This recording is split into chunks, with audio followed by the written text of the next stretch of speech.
This is one of my many stores, boxes and boxes of nuts and bolts, bulbs, fans, motors, springs.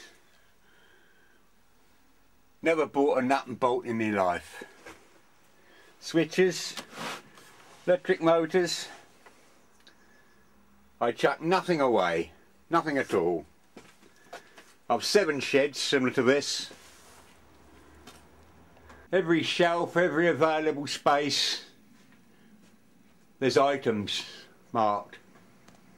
There's no doubt to me, skip companies would go bust tomorrow. You just never know when a piece of material will come in handy. Ever gone out and bought a few feet of steel? Not me. The reasons why a lot of people don't make things nowadays is the cost of materials. Take this selection of O-rings. I recently went into a B&Q store and they had 4 O-rings of about that size in a little cellophane packet. £8.25. Really? Recently my Hot Point dishwasher packed up. Stopped halfway through a cycle and there was a few lights flashing, error messages. I looked in the handbook and that was no help. I went online and the usual plethora of disinformation, so I wasn't having any joy there. So I decided to phone the helpline. So after pushing button 1, button 2 and listening to strangled Vivaldi and Mozart for 10-20 minutes, eventually got through to some guy who clearly knew less than I did. So I told him of my displeasure. But there we go. So in the end I decided to scrap the machine. It turned out it wanted a heater. They were about 60 odd quid. The guy says, "We can send an engineer, £60 an hour, can you?" I said, "Haha, yeah, I don't think so." Anyway, before it went to the dump, as always, I pulled bits and pieces out of it. There was a nice dishwasher pump. I use things for other projects. This can be a parts washer. I've got plans for that. High pressure parts washer. There's a smaller pump. Always handy. Some indoor garden feature or something.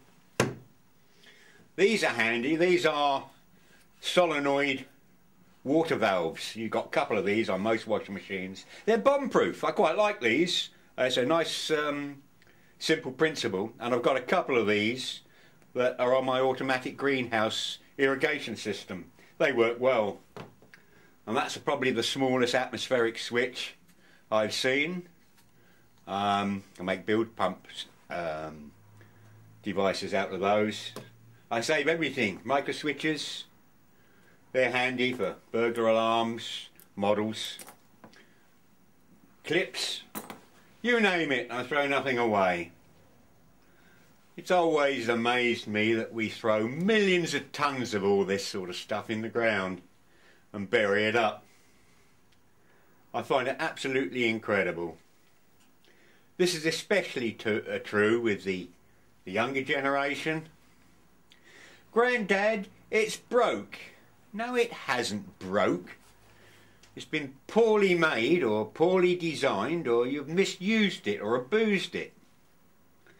Things don't wear out long nowadays. They don't last long enough to wear out. We no longer produce goods up to a quality.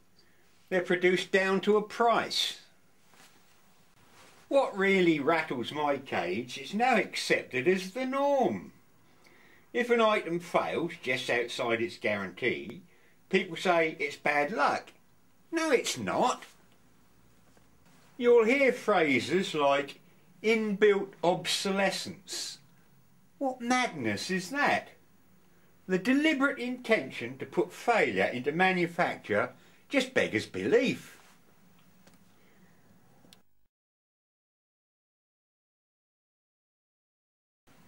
If the antikythera mechanism hadn't laid corroding on the floor of the Aegean Sea for 2,000 years, it would still be showing the then known planets and predicting the eclipses of the moon and the sun.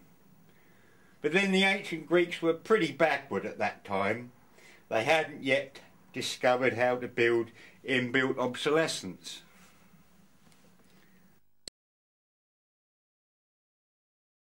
Well, whilst I'm having a bit of a rant, carry on. It's Christmas time and the weather's been absolutely diabolical, and it's at this time that my central heating decides to pack up. So I've had to put fan heaters and electric heaters to try and heat the house while I sort the problem out.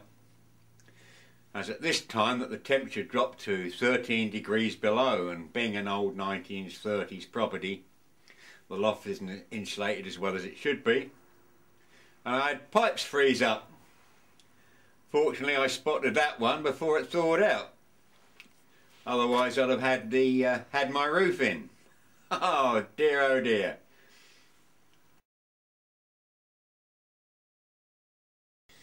Well, I'm pleased to say I'm now up and running.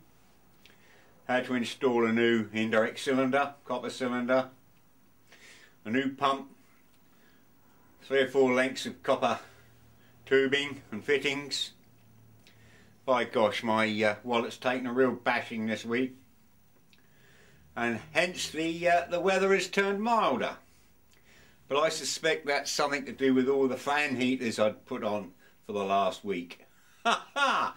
My electric meter was going like a jet engine. I hate to think what my bill's going to be. I don't know.